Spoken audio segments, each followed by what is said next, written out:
fed them a breakfast. They were very grateful.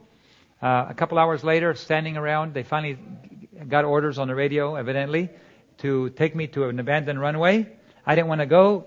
I said, no, the documents are in order, but they pulled out a machine gun, put it in my back, and the director of education and myself were forced into the airplane, and we had to take off to the abandoned runway. Now, before each flight, I always have a word of prayer. So even in this difficult situation, I was saying, oh, Lord, my nightmare. It's finally happened. I'm being hijacked to an abandoned runway. And I'd heard terrible rumors of what the military down there, the abuse of power that they do with when they can take any car, any vehicle. They put things in your airplane and then they accuse you of having been trafficking of some kind. And so since they have access, in fact, many of them are involved in the same thing. So they have plenty of access to the things that they're accusing you of. So I was in a kind of a nightmare situation. I couldn't believe it. I just fed them breakfast. Why are they treating me like this? But they're just soldiers. You know, the general is the one that gave the order, and they have to obey. So I told them I always have a word of prayer before each flight. They promptly took off their hats and closed their eyes, and I had a word of prayer. And of course, they crossed themselves like good Catholics. And then we took off with the airplane. As I climbed out above the house, the clinic, I realized my wife did not know where we were going. She didn't know where we were going. I didn't know really where we were going. And when we landed, we were promptly blindfolded and handcuffed. We were put against the wall with a machine gun. If they move, shoot them. And I remember standing there against the wall with the machine gun in my back, hearing my own breath against the wall. You know, you can tell when you're against the wall even if you can't see it. You can hear your breath bounce back to you. And in that moment, I was only 25 years old, and my whole life went in front of me. I said, Lord, I've dedicated my entire life to serving you, and here I am. It looks like I'm going to be killed. And in that moment, the Holy Spirit said, you think you're alone? Can't you feel my presence? Yes, Lord. So why are you scared? Yes, Lord, you're right. Why am I scared? I can feel your presence right with me. So don't be scared. I'm in charge. Yes, Lord. You know, and as I tell you these stories, don't let me forget, I want to reinforce the fact that every single crisis I've been through, and I've been through a lot of them, beatings, imprisonment, assaults, by gangs, twice, rocks thrown at my head, and in every single circumstance, God's presence was always, I wouldn't say visibly present, I felt it, I knew it was there. You see, Jesus on the cross was left alone to die by himself.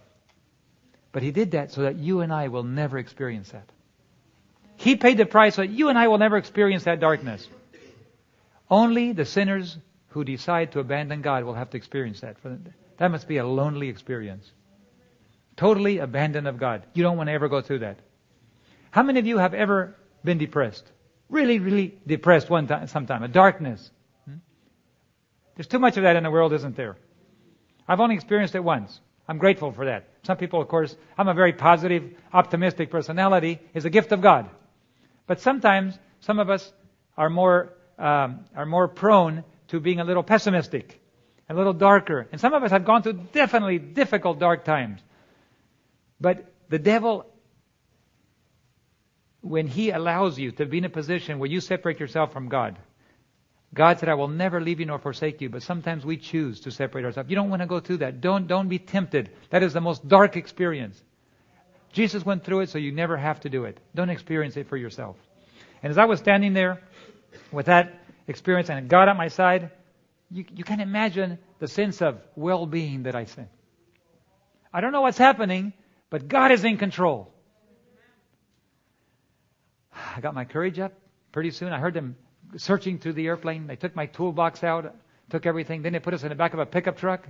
They took us down the road. I knew exactly where they were going because I knew where the military base was. They made 2 miles down the road, made a left turn right into the military base. They took us into a building. And one long time ago, I remember seeing a movie where they threw somebody out of a helicopter. They were blindfolded. And they were trying to interrogate them. And took them up in a helicopter. They blindfolded them, and then they came down real low, about 3 feet above the ground. And then they told them, tell us the truth. And they wouldn't, and they just pushed him out of the airplane. out of the helicopter. You can imagine what they thought. They thought they were still hundreds of feet high, right? Well, they fell to the ground, 3 feet. And everybody laughed. What an interesting, funny way to interrogate people. You imagine a terror? If you're blindfolded and you're pushed around and you're run to the building, I'll tell you what, it's not funny anymore. Your whole concept of life changes after you've gone through it. I never laugh anymore when I see people interrogate. I never laughed when you have things that hurt people, because I've been hurt. It's not funny anymore. And they took me and they interrogated me for an hour. They put me in another room. They interrogated the professor for an hour. Then they took me. The professor started getting more and more scared. And pretty soon I heard him say, I don't know who this Captain David Gates is. We just met the other day. I really don't know him. We've been working together for years at the conference office. So the next time they brought him in, I said, Professor, please don't lie. The moment you lie, you give the enemy every advantage to take advantage of you. Always tell the truth. God is present here. Can't you feel His presence? Don't be scared. So the next time they interrogated him, he retracted and said, I'm sorry, I was scared. David Gates and I have worked together for many years. I said, God is in charge. Don't be afraid. Always tell the truth. 4 hours later, at noon, they suddenly put us together, took our handcuffs off, or handcuffed us up front here, took our blindfolds off and said, it's time for lunch. Lunch. I've heard horror stories about how they treat prisoners. They don't feed them. They don't even give them water for several days. Sometimes they put Tabasco sauce up in their sinuses. No scars, right? Sometimes electric shock. Sometimes they put your head in the toilet and flush it and half drown you over and over until you finally confess. I'd heard these things and this fear seized me. But they gave us lunch and I said, why are you doing this? Oh, you gave us breakfast. And if you can feed us breakfast, surely we can feed you lunch. Oh, I thought to myself, the Bible is true. Cast your bread upon the waters, and after many days it will return unto you. Always treat people with love, because that'll return as a blessing to you. They blindfolded us again, handcuffed us. The interrogation continued until 6 in the afternoon. Then they put us in the back of a pickup truck, and they took us overnight over the mountains. It was blowing. It was cold in the back of the pickup truck. The rain, it was kind of rainy. They had a little plastic thing over us, and I'm real thin, so remember I'm chemical, not a physical. And so I was getting cold very fast. And the soldier said, Capitan, are you cold? Yes. And I was still blindfolded. But I could, with bouncing around, you can kind of peek underneath. And I could tell where we were going. And he said, here. And he took off his jacket and he put his jacket over me. And I said, thank you. Why did you do that? Oh, you see, this morning I was very hungry. And you fed me breakfast. The least I can do is give you my jacket. I always kept that jacket. He didn't get it back. He left it with me. Such little kindnesses go a long way. Then we got to the military prison. They took us into prison at 2 o'clock in the morning. The captain came in and he said, put these men in a cell.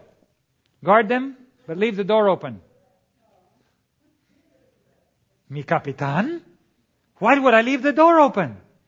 Because they're good people. They won't escape. I trust them. Can you imagine? Another little act of kindness. Why? Breakfast. These are good people. We've interrogated them. They're good people. Man, even in a difficult situation, God is being honored. Well, we stayed there for 3 days. And the third day, they took us and charged us officially with 15 crimes against the state. I don't know how they were so creative to come up with so many different crimes. The prosecuting attorney, boom, boom, boom, just lifts them off top of his head. Charged with this, charged with this, charged with... Man, I thought, that guy is smart. He just has all these crimes in his head he just comes up with like this. And then he put them all down. And I said, could I make a phone call? No, sir. Just be still and sit down. Can I make a phone call? No, sir. I have this American idea that you get a right to make a phone call. By the way, America doesn't have any rights anymore. It's no longer the land of freedom.